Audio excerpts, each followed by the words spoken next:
बिस्मिल्लाहिर्रहमानिर्रहीम। इय्याका नअबुदु व इय्याका नस्तईन। रब्बि इश्रह ली सदरी व यस्सिर ली अमरी वहलुल उक़दतम मिन लिसानी यफ़क़हू क़ौली। सदक़ल्लाहु अलज़ीज़। अस्सलाम वालेकुम।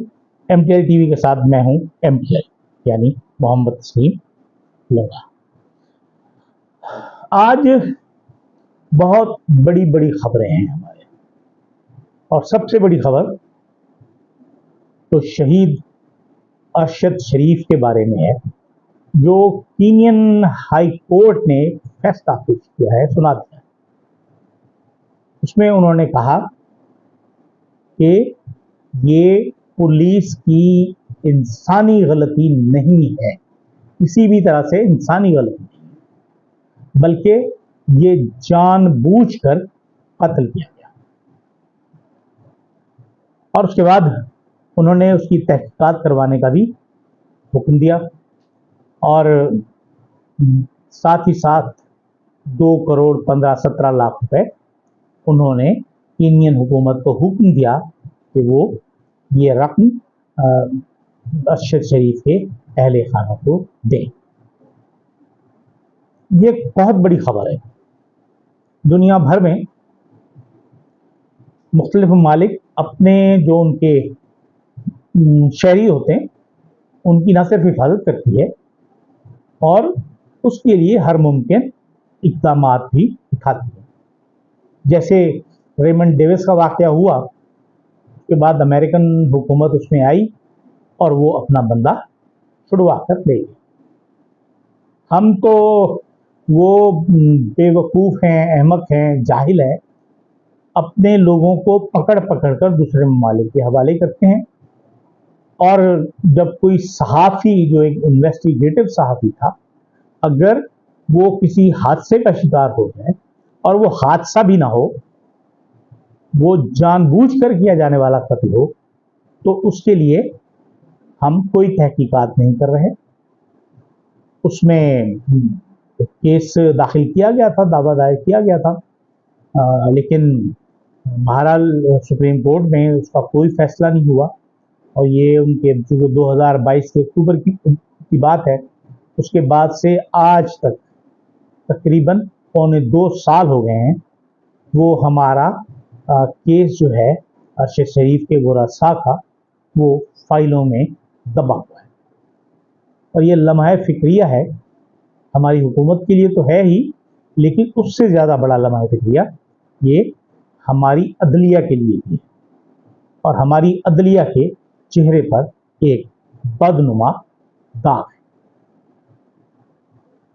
आज बिलावल भुट्टो जरदारी साहब, जिन्होंने पेशावर का दौरा किया, वहाँ उन्होंने एमपीएस वगैरह से, गवर्नर हाउस में जो उनके एमपीएस हैं, अरकान असम्बली हैं, उनसे बातचीत की, और उसके बाद उनसे उन्होंने खिताब भी किया।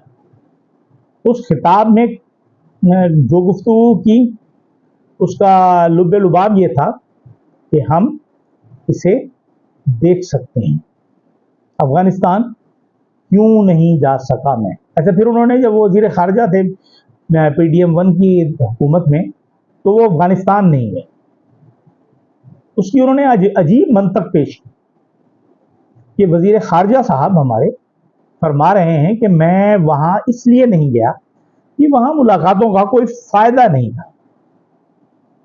हालांकि अगर वो जाते और जो ताल्लुकात में बेहतरी के अवामिल हैं उनको लाने की कोशिश करते, तो कुछ ना कुछ होता और ज़रूर उसका फ़ायदा होता।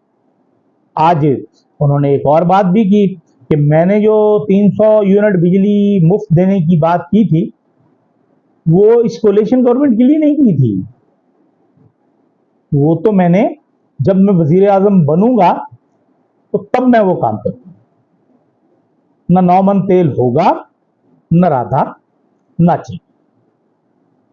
बहरहाल बिलावल भुट्टो साहब ने आज ये बातचीत की और साथियों से गुफ्तगू की। उस गुफ्तगू में उन्होंने फरमाया कि दुनिया में, सारी दुनिया जानती है कि अफगानिस्तान में वो लोग शिकस्त खा कर निकले, अब वो शिकस्त खाकर निकले हैं, सारी दुनिया जानती है और हम सब जानते हैं।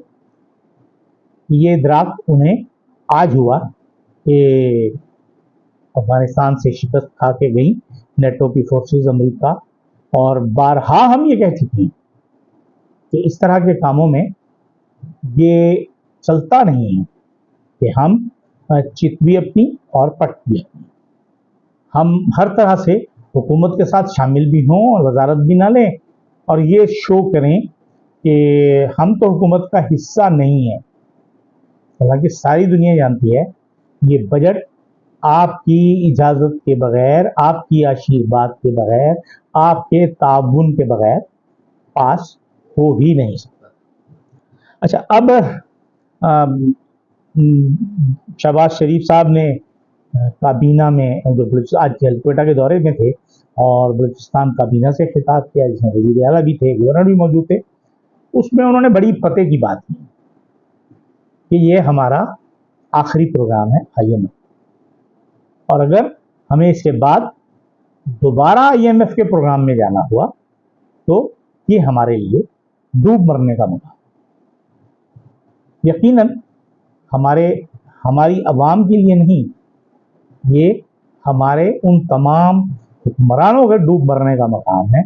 वो खा वो हुक्मरानी कर रहे हों बलूचिस्तान में, खा वो हुक्मरानी कर रहे हैं पंजाब में, खा वो हुक्मरानी कर रहे हैं सिंध में। KPK का तो खैर वो जिक्र नहीं करते क्योंकि KPK में उनकी मुखालिफ हुकूमत है, लिहाजा वो अपनी जगह लगे रहते हैं। उन्हें सिर्फ वो चाहिए कि किसी तरीके से बस वो अपने मतलब की बात करें। लेकिन उस मतलब में एक बड़ी अहम बात उन्होंने आज तो नहीं की, उन्होंने ये कल अपने दौरा कराची में कहा।